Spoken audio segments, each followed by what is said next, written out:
దేవుని బిడ్డలు మీ అందరికీ సమాధానము కలుగునుగాక. ఆమేన్. పరిశుద్ధ గ్రంథములో దేవుని వాక్యమును ధ్యానించుకున్నాము. ఆదికాండము 7వ అధ్యాయము 1వ వచనము, యెహోవా ఈ తరము వారిలో నీవే నా ఎదుట నీతిమంతుడవై ఉండుచుని కనుక నీవును నీ ఇంటి వారును ఓడలో ప్రవేశించుడి. ఆమేన్. ప్రియమైన దేవుని బిడ్డారా, నోవహుతో చెప్తున్నటువంటి మాట ఏంటంటే, నీవును నీ ఇంటి వారును ఓడలో ప్రవేశించమని చెప్పాడండి.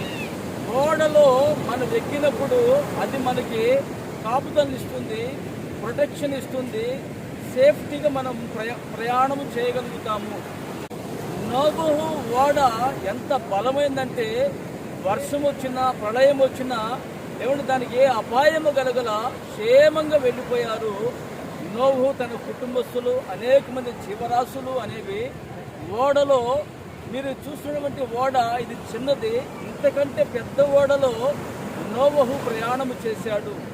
నోవహు ప్రయాణము చేసినటువంటి ఓడకి 3 అంతస్తులు 3 భాగాలు ఉండేయండి. కనుక ఈరోజు నీవు ఓడలో ప్రవేశించాలి. ఓడ అంటే దేవుని సంఘము. ఈ ఓడ అనేటువంటి దేవుని సంఘము ఎత్తబడడానికి సిద్ధంగా ఉన్నది. మరి నువ్వు ఎత్తబడిన ఓడలో నీవు నిలిచి ఉన్నావో లేదో, నా యేసయ్య మాత్రమే నిన్ను ఓడలో నిలపగలిగిన వాడు. ఎప్పుడో తెలిసినా, నీవు ప్రభు ఎదుట విశ్వాసం ఉంచగలిగితే, నీవు యేసు రక్తంతో కడగబడితే నిశ్చయముగా నువ్వు ఓడలో ప్రవేశిస్తావండి. నోవహు ఉన్నటువంటి ప్రాంతంలో భయంకరమైనటువంటి పాపం అనేది పెరిగిపోయి అక్రమాలు, భయంకరమైనటువంటి చీకటిలో వారు ఉన్నప్పుడు నోవహు ప్రతి వారికి సువార్త చేసి దేవుని మాట చెప్పి ఎంత చెప్పినా కూడా వారు లక్ష్య పెట్టలేదు. చివరికి వారు ఆకాశం తెరవబడి ప్రచండమైనటువంటి వర్షము పడి ప్రజలందరూ చనిపోయారు. మరి రోజున ఓడ అంటే దేవుని సంఘము, కుమార్తె సంఘము. ఈ సంఘము ప్రభు ఎదుట ఎత్తబడుటకు సిద్ధంగా ఉన్నది.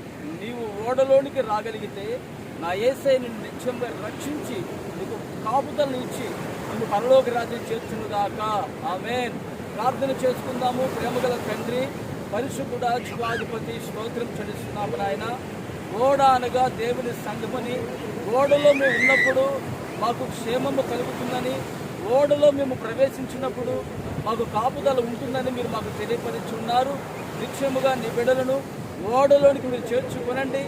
ఓడ తండ్రి ఎత్తబడుటకు, ఓడ నాయన నీటి మీద తేలాడుటకు సిద్ధముగా ఉండగా మేము కూడా నాయన నీటి మీద తేలాడినటువంటి మనస్సు కలిగిన వారమై ఓడలో ప్రవేశించి నీ నిత్య మహిమకు సిద్ధపరిచి మహిమ పొందుతామని యేసు నామమున ప్రార్థిస్తున్నాను తండ్రి.